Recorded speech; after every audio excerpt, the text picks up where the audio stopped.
Okay, so we're getting to the really good ones now. This is my list of games number 21 through 30. All of these games are fantastic. A lot of heavier Euro games coming up, but you'll see that in a minute. So let's go right into it.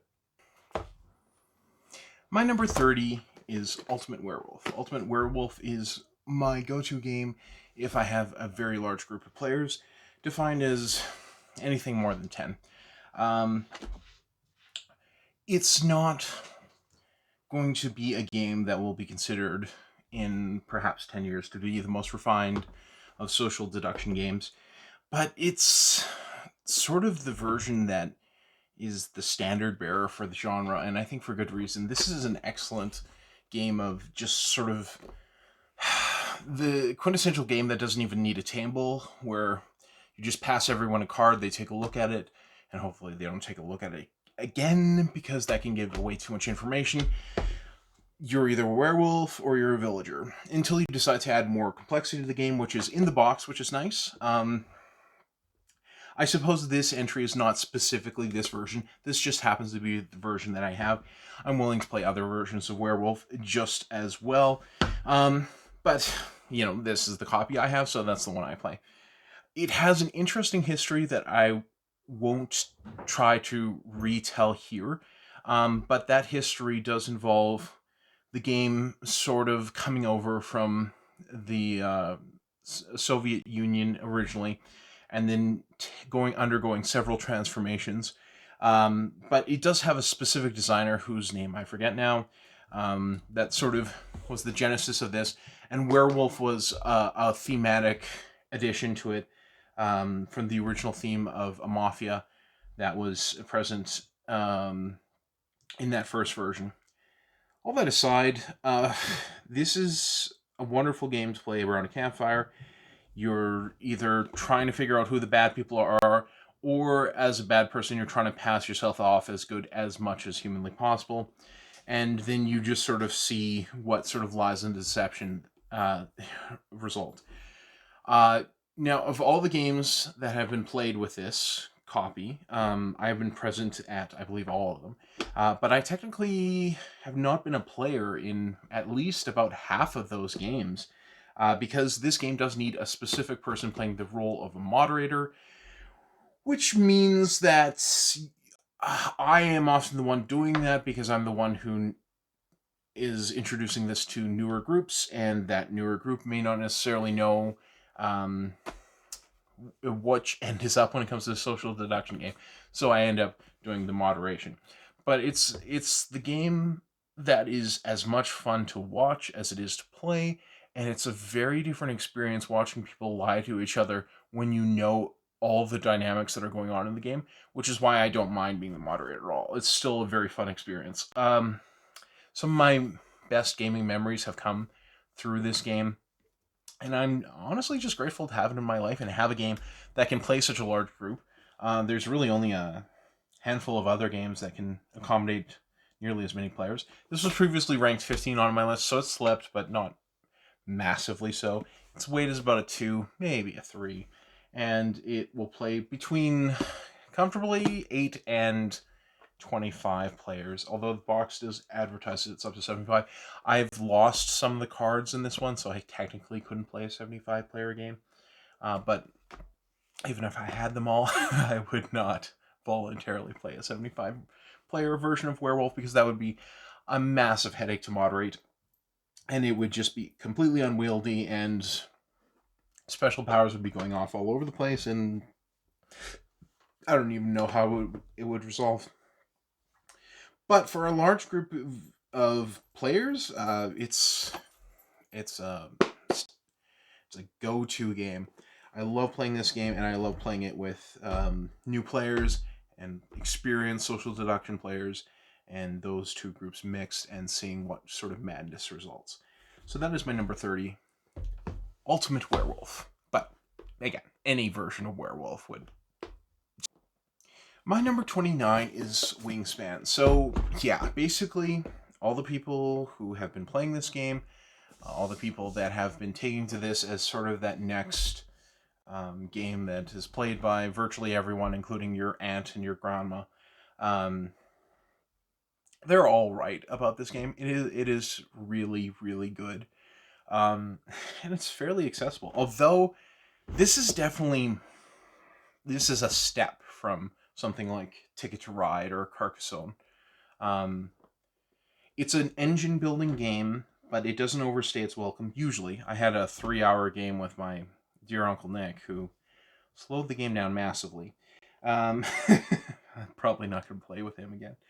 Um, it does allow you to play 5 players, but I really wouldn't. This was previously ranked 37, so it's actually gone up, despite all the new games I've added to my list. Its weight is about a 5, and it plays 1 to 5 players. For a mid-weight card-based tableau building engine game,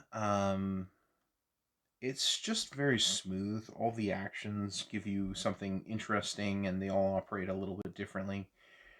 Uh, Sometimes you need cards, sometimes you need eggs, sometimes you need food, and sometimes you need to exchange those for others. I also have both the expansions. The one expansion, the European expansion, I think you can just buy it if you just want more cards. If you want more cards, it gives you more cards. There's some new powers that are involved, but yeah, it just basically adds more of the same, and there's very little new content to learn to play with that first expansion, which is opposed to the second expansion, Oceania, which is redesigns the board and adds a wild food that can be used for anything, and also some points that you can get depending on which where you feed which birds that wild resource.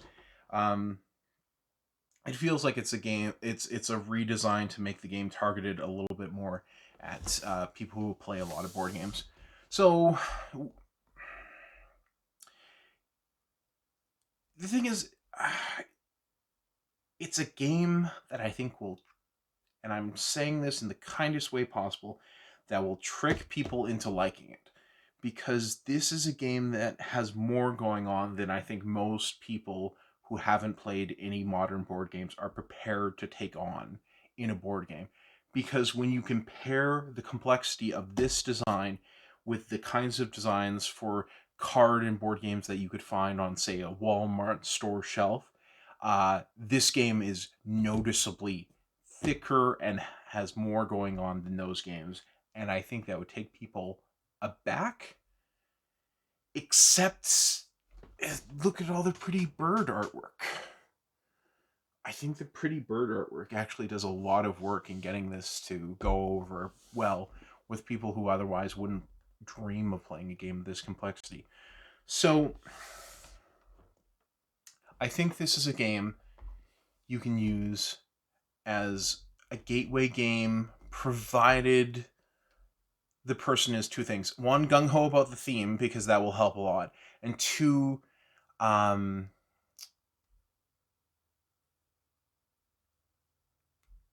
is not going to get discouraged by the amount of rules that are actually involved. It's still only a midweight game. There are definitely more complex games that you could throw at people, but don't let the mere fact that something like The Gallerist or Twilight Imperium 4th Edition or Scythe or uh, Agricola, the mere fact that these games exist, trick you.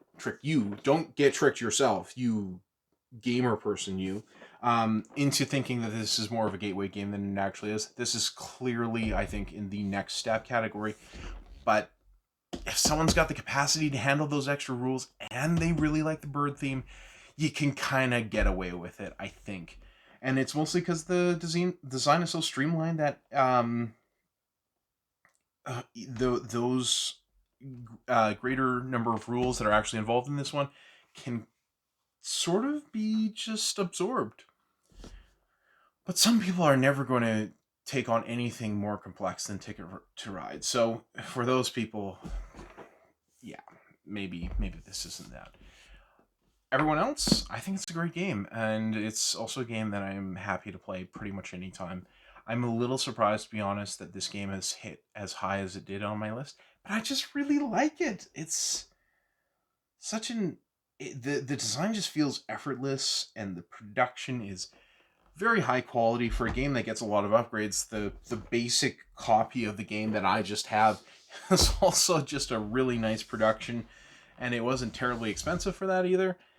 I don't know. It's a great package, and it's maybe the uh, one of the best things that Stonemaier Games has ever done. So that is my number 29, Wingspan. My number 28 is Gloomhaven, and this copy is Jaws of the Lion. Um, but I'm not putting Gloomhaven, the original big box, on my list anywhere. This stands in for both itself and the original Gloomhaven, although I've played this one more by maybe a couple of plays. Gloomhaven is a game that I just had a conversation with my brother, and the conversation was, "But you've barely got into it. You've barely scratched the surface." And I'm like, "Yeah, I know, but I really like the game, and I've played the the original version of Gloomhaven a couple of times, maybe 3 times even solo, um, and I just like the design." Um, the thing is, unfortunately, my attempt to get through this campaign has been halted by a certain brother that I may or may not have just mentioned a moment ago, deciding that he can't have a social life anymore, despite the fact that he still talks to me somehow miraculously, which is an incredible achievement for someone who is clearly so busy with their work life. Um,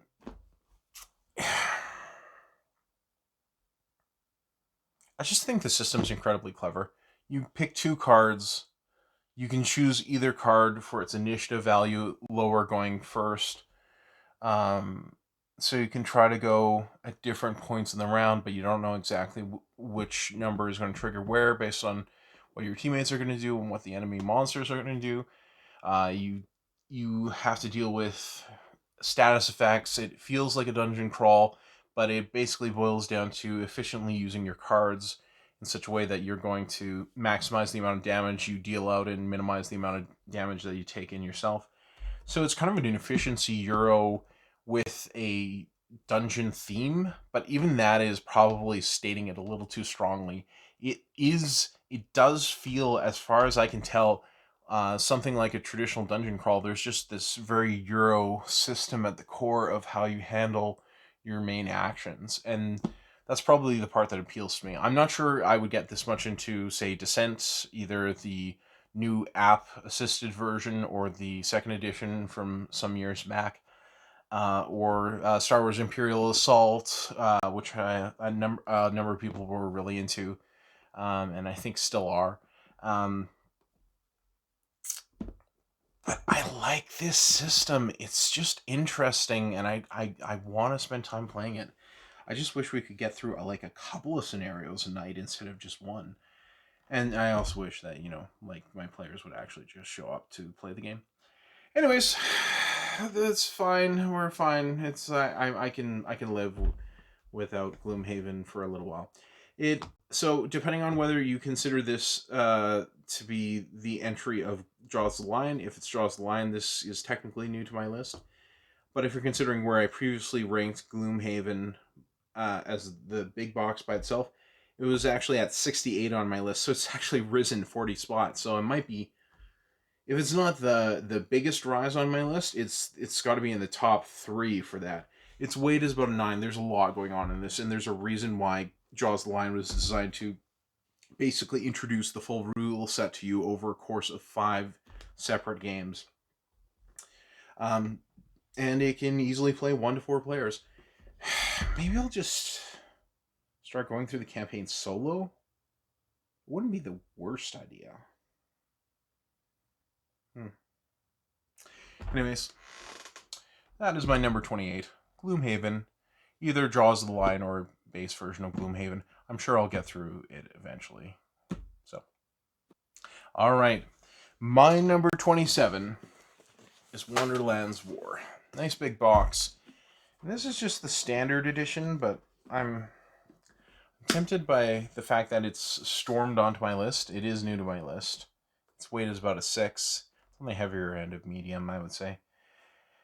And would play 3 to 5 players. I suppose I could try to play it at 2, but I'm not sure I would really want to for a game that includes area control. So what this game is area control mixed with the basic mechanisms of Quacks of Quedlingberg. You're pulling stuff from a bag, you're putting it onto your board, you're adding points, and you're trying not to explode, and the ones that cause you to explode are bad. And then there's just some tweaks to the system, and you're doing it for combat because the chips you're pulling are your sort of combat value. So if a 3 chip will add 3 to your combat value, a 1 chip will add 1, and some of the chips will have special powers where if you pull a certain chip, it'll double the strength of the next one that comes out of your bag, for instance.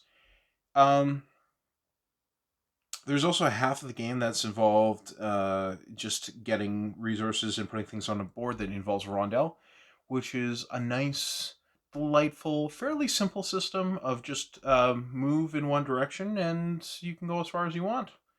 But going around the table, like making a complete 360 rotation around the whole table is bad because you start picking up shards and shards are bad. It's a clever system. I've played it several times and I really like the theme. I really like the art. I like the standees. The standees are great. If I had known I was going to like it this much, I probably would have considered investing in the more the deluxe version with miniatures and the chips. Although I think honestly, this might be on Kickstarter right now. I should check this out later. I'm not going to check this out now. But I'll have to remember to check it out before I film the next game that I'm talking about. I just think it's going to be in my collection for a long time, and I'm going to get lots of plays of it. My family really likes it. It's at the heavier end of what they're usually willing to play. And yet they seem to be pretty enthusiastic about the game. I can see why. There's just a lot of great things going on in it.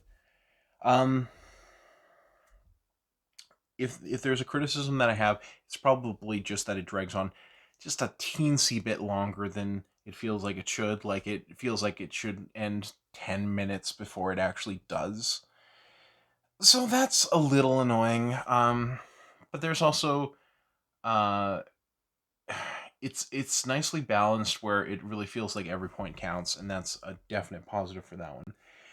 I think this is definitely a game that's going to be very popular for a very long time, and you should definitely check it out. It's pretty new, considering that I tend to try to play games based on what people are consistently saying is a great game. Like, the only reason that I picked up Dune Imperium and Lost Ruins of Arnak was because I kept hearing them compared to each other and people saying they were both really great.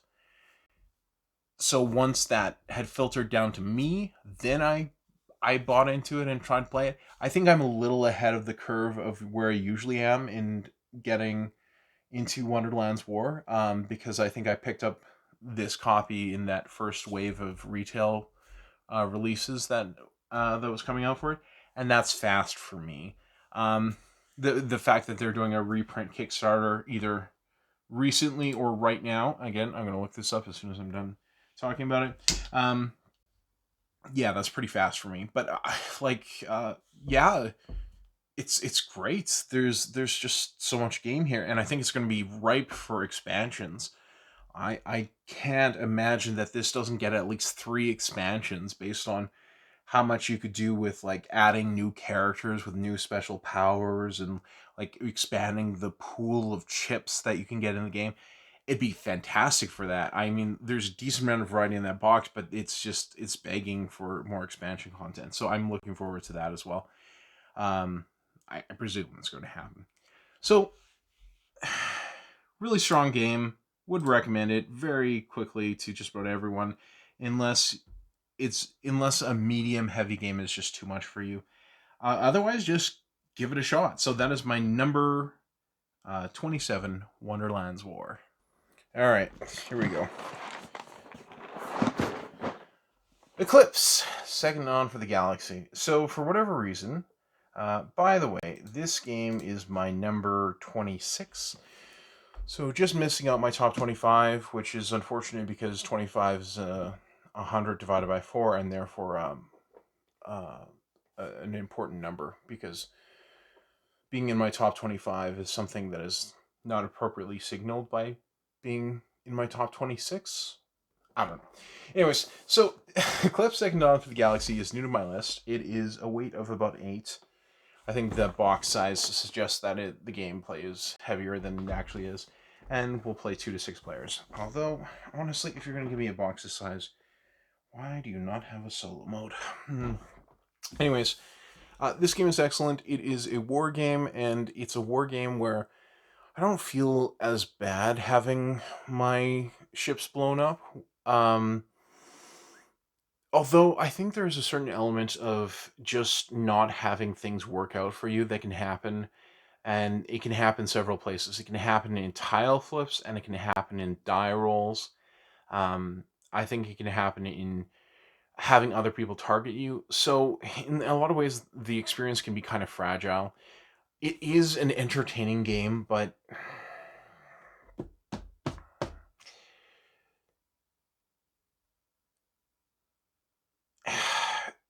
this game is as high as it is because when it works, it is sublime. You feel powerful upgrading your ships, customizing them exactly the way you want to make them, and then you pay for them, and then you've got this whole little army of them that you can send against things, and you don't even have to target your neighbors because there are AI ships that you can fight, so you don't even have to waste.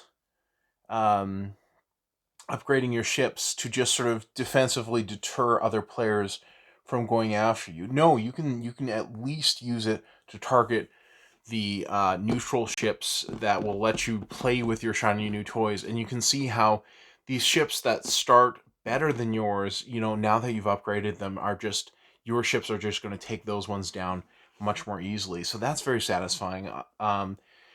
There's a very interesting little economic element of every time you take an action, you're going to have to pay more, but you don't pay it right away. You pay it at the end of the round, and you can potentially go bankrupt if you don't actually have enough cash to cover your expenses. So, fortunately, you get your income in cash before you have to pay that.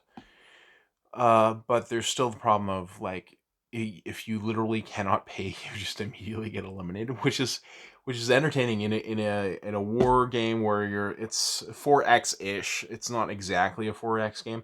Um, you're not eliminated by having all your ships blown up. You're eliminated by not being able to pay for your stupid empire that you that you overstretched yourself to build, and by taking too many actions, you accrued debt that you can't repay, and that's what destroys you. You can recover from billions of blown up people and ships, but you can't recover from debt that you cannot repay.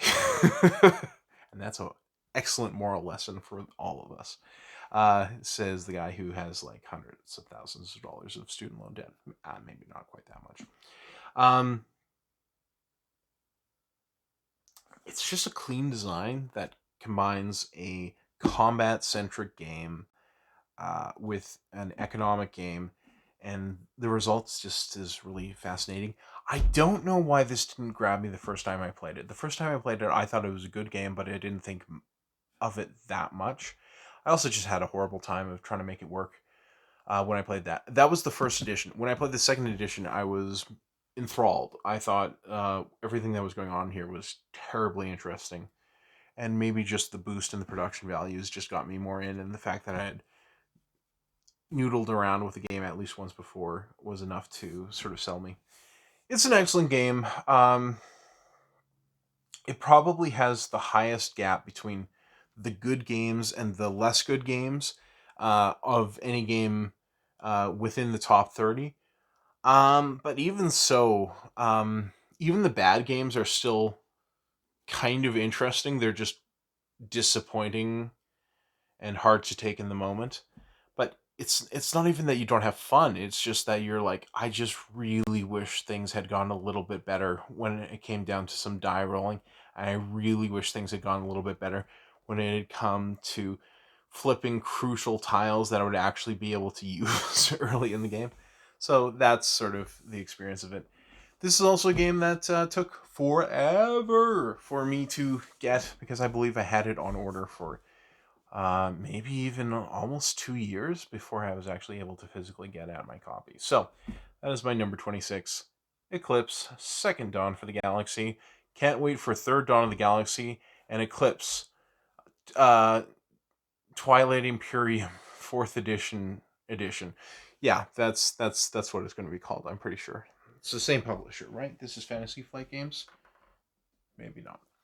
All right, my number 26, Eclipse. Okay, so the big boxes are continuing to march, and they ain't going to stop for a little while yet. This is my number 25, On Mars. Fun fact, I originally had Lisboa here, but I decided to let Lisboa go, not because I didn't think it was an excellent game, but because I thought of the 5 big box Lacerda games that I never get to play, it was the one that was least likely to get played of the 5. So I decided that I would just substitute On Mars, which, again, it's kind of almost hard for me to figure out which Lacerda game to rank where, because they all sort of have a similar kind of almost hush in my mind of like, oh, if I could only get a Lacerda game played, I could play Kanban or On Mars or The Gallerist, and that makes it sort of hard for me to pick between them. But this one rockets onto the list because I think this one might end up being my favorite. And spoiler alert, one of these games might already be in my top 10. So, one of these games meaning another Lacerda game. I've played a 2-player, and only 2-player so far. I think I might try to give it a try solo at some point soon. This was the game that I was going to play for my birthday party. I set it up, and it sat there for 8 hours, and no one played it, so that was great.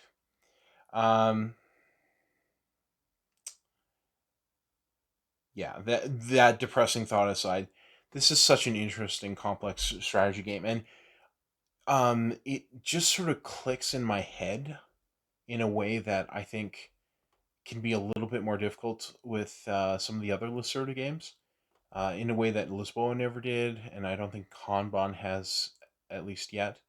Um, but this one, despite the fact that I think objectively it has more rules than some of those other Lacerda games, it just sort of makes sense to me in the idea of being on either the space station or on the surface, taking the shuttle between the two, upgrading the total level of your space station or sort of the colony on the ground. All those mechanisms just sort of seem to fit together, and there's a cohesion to them that I sort of see.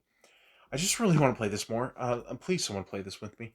Um, I was planning to play this, Keyflower, and Zolkin on my birthday, and I got to play none of them, by the way. This video is now about how I am going to complain about how I don't get to do anything I want on my birthday. I just have to put up with small uh, card games that I can barely tolerate. Yeah, it was fine. It's fine. I'm not bitter. Why would I be bitter? I'm not bitter. This is a great game. I'll probably play it like once more in my entire lifetime, which I'm sure will be pretty short at this point, because people don't play Lacerda games with me. Anyways, that's my number 25, On Mars. All right, are you feeling the heavy euros? Because we've got another big box here. This is Arc Nova. And somehow, this is the smallest box of the last 3 games that I've talked about, including this one.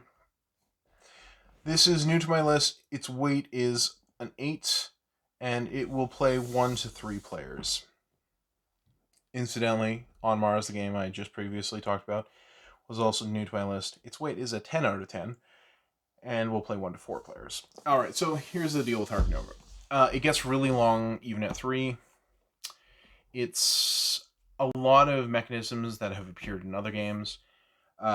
It's got a bunch of stock photos, but it's also just one of the cleanest, best put together, most beautifully structured strategy games I've played.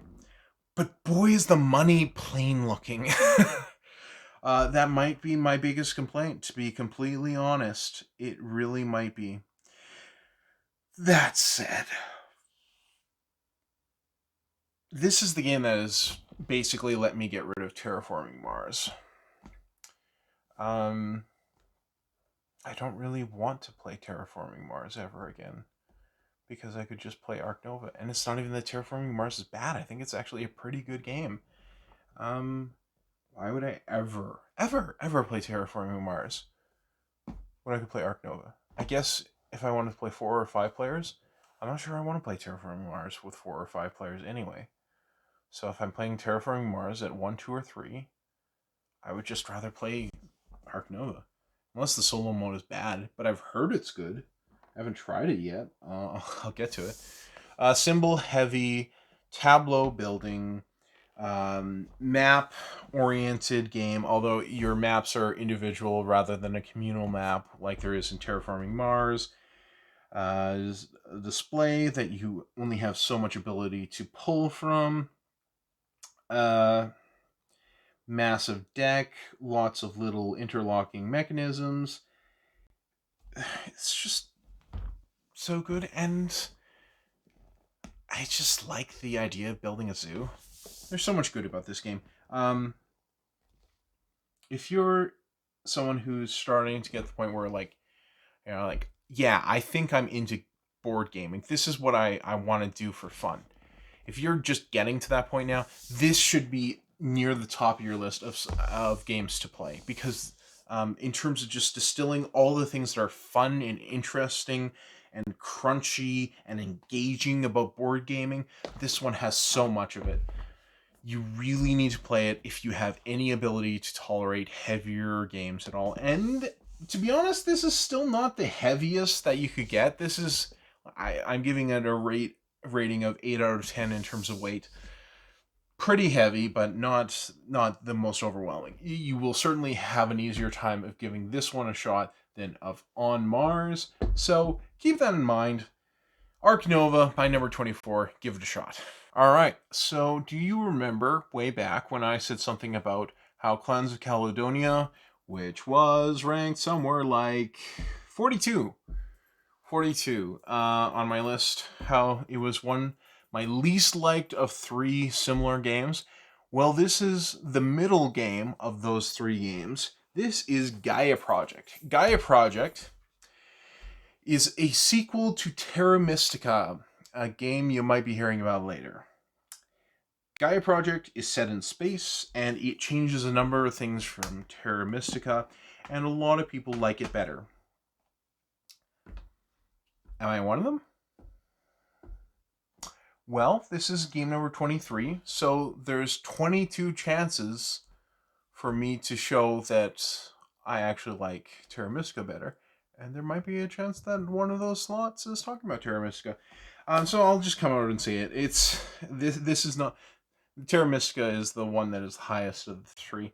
The thing is, when I talk about this game, I feel like I have to talk about why I like Terra Mystica better, and that's not necessarily fair to this design. Although it does invite the comparison by the fact that it has as its subtitle a Terra Mystica game right there on the cover. I believe this is the first edition. I think the newer editions of this have much more of a grayscale cover and less black on it. I do like several things that they changed here. I do like the fact that the setup for the map is much more modular in this one, so it's not the exact same layout that you have to deal with every single time.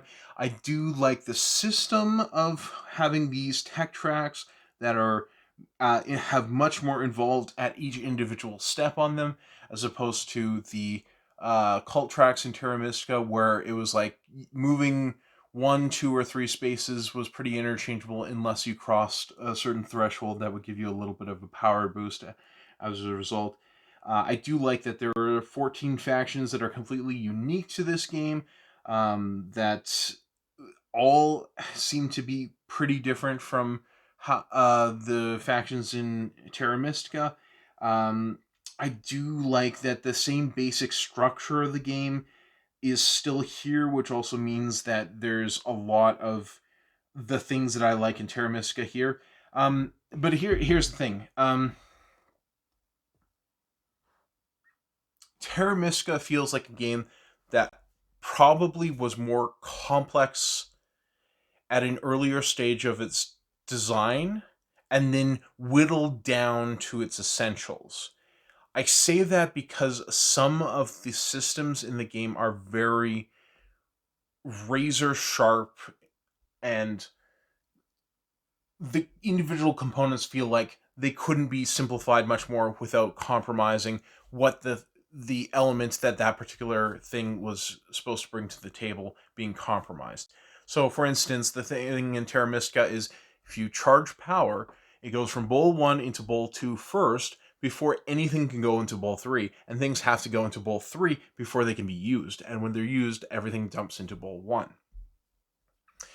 They also added a rule where, okay, you can discard a power from bowl 2 permanently to then move a power into bowl 3 where it can be used. That's about as simple as that individual system can be without being without compromising the whole idea of we want to give you something that has a delay, and anytime you use it, that sort of reinforces the delay. And it's very clever, but it's one of many little things that are like that in the system. And it feels like that game was whittled down into its essentials, even though the whole is pretty complex.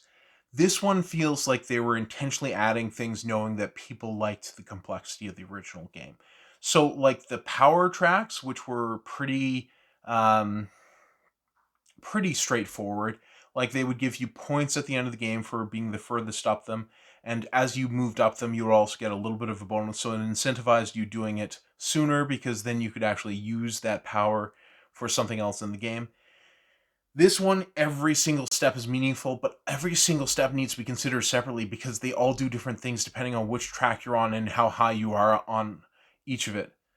And so, like, every step is significant, but that also just adds a whole bunch of information that you have to be cognizant of in terms of like how the track works. So I actually like the system better in Terra Mystica, where there's less going on because it's exactly as much as needs to be in the game for it to be interesting. Whereas this one, they just sort of like, there's a little bit more bloat going on. And the bloat itself is interesting bloat, but it's still bloat. So it's enough to mean this isn't simply an inferior version of Terra Mystica, because if it had been more similar to Terra Mystica, that could have been the problem with it. And if that was the case, this simply wouldn't be on my list at all.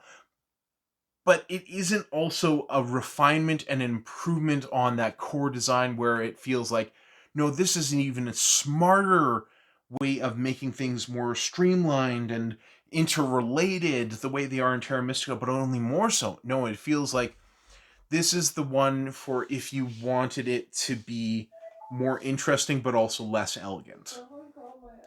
Now, is that's not enough to knock it out of my top 25, but it is enough to knock it out of my top 10, I suppose. It's a terrific game. Play Terra Mystica first.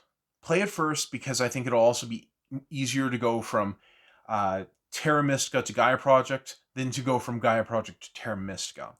Play Terra Mystica first because it's the more whittled down to its essence version, and then see if you want that extra bloat, that extra fat, that extra little bit of more things to worry about and to consider. Because you might like that better. It is currently sitting higher on the Board Game Geek Top 100 than Terra Mystica is, but Terra Mystica is also a game that is over 10 years old now. Well, it's listed as a 2012 game, so it's a decade old. This one's only about 5 years old. So 5 years out is usually when, like, either the game has recently peaked in terms of where it's going to sit at its highest point on Board Game Geek's list, or it's just gotten there in the last year or two. And then it starts to decline after that. Terra Mystica is past its prime in terms of where it's going to sit on the Board Game Geek top 100. And so, yes, it's going to sit lower. Um, but I still think Terra Mystica is the better game.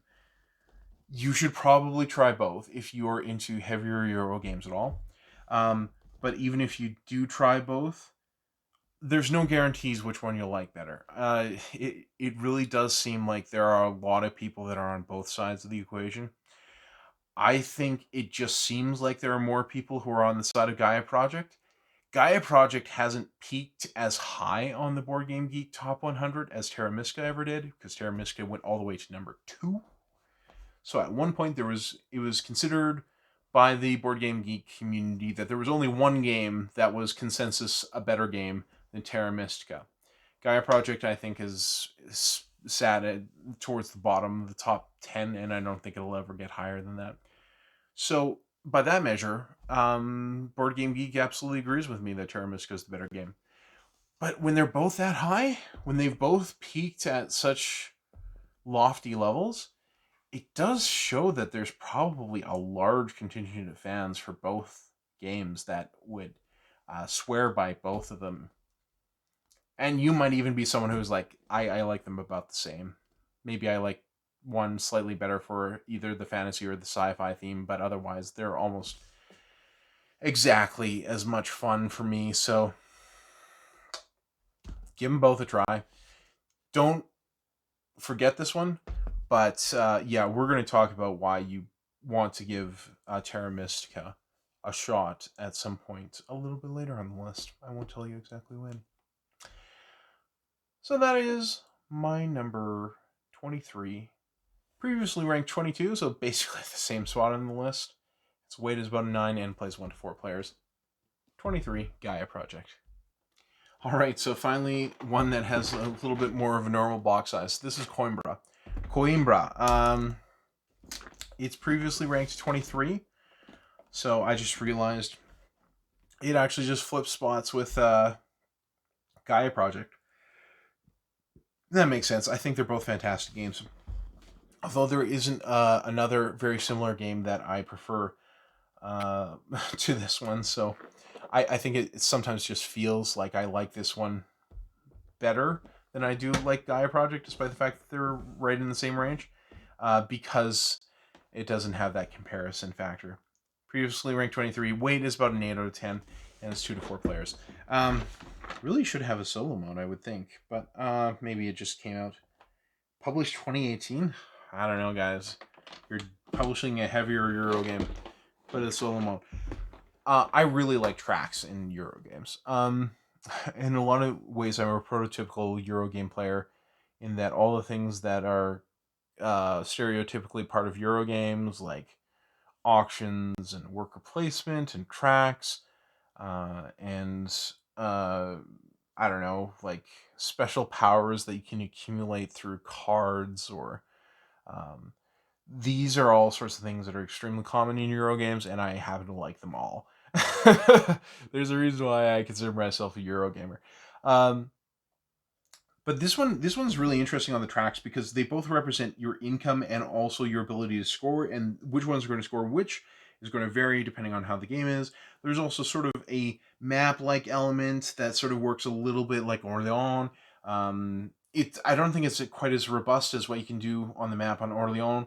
There's also a dice drafting mechanism, and there's some dummy players, and they're drafting cards, which lets you bump up on the income tracks, but also potentially give you special powers that trigger in different phases. There's a couple of different kinds of resources that you can spend that you can use for different kinds of cards, and then you have to manage them. There's different end goals that you have to trigger. This is also a really typical Euro stuff, but the whole package is just really interesting, and the art is lovely for a game that is very dry and abstract. So having it actually really helps though when a game is really dry and abstract to have a pretty art to kind of distract you from the fact that there is no theme. There is no theme. There is only try. I guess other than saying I love Euro games, and this is a Euro game of a Euro at its core. Did I mention it's Euro? I don't know if I have any great justification for why I like this one so much, but it's really excellent. Um, I also always seem to only play this at two. I think it's supposed to be better with more players, but for whatever reason, like I think almost all my games of this have been at two players. I think I've maybe gotten one game of three players in it at some point, and that's about it. I really like this. I should get this one played. Maybe we'll play it the same day I play Tekkenu. That'd be nice. All right. Well, okay. I don't know if I have much more to say. If you like tracks, this is some quality tracks time in this game. So, Coimbra or Coimbra. I'm going to say Coimbra because it's only one letter off from coin. But I think it's actually Coimbra. Coimbra, like 3 syllables. I could be wrong. City in Portugal? Portugal's largest city. Okay, yeah, so you can tell I'm really invested in the theme. This is it is the age of discovery, and Portugal's largest cities are prospering. Lisbon, Porto, and especially Coimbra, with its famous university. Oh, this is about a university. Interesting. Another game they have is Alma Mater, which is about universities in, I think, the Renaissance or the late Middle Ages. So that's fun too. Anyways, lovely game, Coimbra. Reasonable sized box for once. And one of a bazillion different heavy Euros that's actually on my list in this set of 10. So Coimbra, 22. Excellent game. Alright, back to the big heavy boxes. Although this is more like the two-dimensional. This is not huge from here up to this way, but it's actually pretty thick. So it's a fair amount of volume in that box. This is number 21, A Feast for Odin, which was previously ranked exactly 21. I think there's only like 3 or 4 games on this list, maybe 5 or 6, that have the exact same numbering as they did on the previous list. So that's pretty impressive that it manages to stay stable while other games get added. Okay, so the deal with A Feast for Odin is it's an Uwe Rosenberg game, which means it's a crunchy Euro with a decent amount of actual thematically making sense. Because I don't know if you've played Agricola, but Agricola, for being a standard bearer for the dry, heavy Euro, actually has a lot of things that make sense in farming, such as how the animals breed and how certain technologies seem to emerge over time, and how you have to constantly worry about having enough food and having to have certain things built in order to convert things into food. It actually is surprisingly thematic, and this one is about is maybe a little bit more abstract than that, but there's still that element of like things kind of making sense if you think about them, the way you can manage food and how food has to be sort of divvied up in a certain way in order to be palatable for the Vikings that you were feeding, and how things can sort of increase your prestige by having them, and uh, some of it's pretty abstract. Like it's like you can put blue next to blue, but you can't put a green next to green on your main player board. Um, it also has something where if you play this poorly, you could actually score a ton of negative points. There's lots of ways to lose points in this game, starting with the fact that at the beginning of the game, you just have -1 symbols up the wazoo on your player board. I can probably show you on the camera here. See that? Those are all -1 point each. So I don't know how many that is, but that's gotta be like at least -50 points So you start in the whole negative 50 points, and then maybe you do well and you get like 100 or 135 or something like that.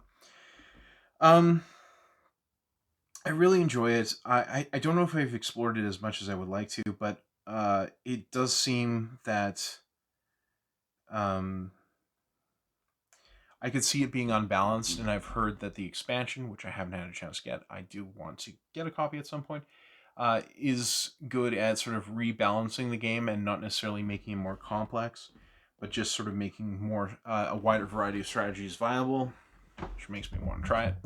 But even as it is, I just find this a really fascinating system. I like the idea of combining a big meaty game with the polyonymo stuff that you would see in something like Patchwork, which was also by Uwe Rosenberg, or Number 9, which is sort of my go-to game of that type. With both of those games are very simple and have very few rules. This game has a lot of rules, some of which are actually about how to handle the polynomial stuff of like which colors you can place where and in what combination, and over top of what things you can't put it over top of, or you might not want to put it over top of certain things, despite the fact that legally you can. Um, it's just a really interesting combination, and not one that I can think of another game doing.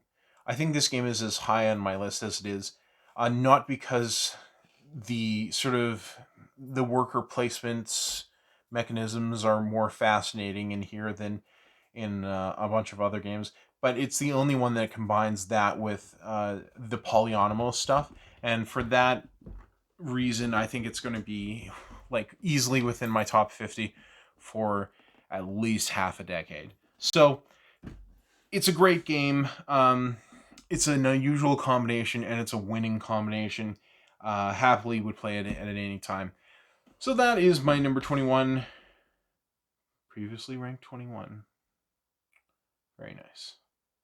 And its weight is about an 8, and it plays 1 to 4 players, if I haven't mentioned that already. So, peace for Odin. So, I kept promising they were coming. Heavier Euro games have been interspersed throughout my list, but I think that's probably the strongest run of them. With, yeah, I would say, 5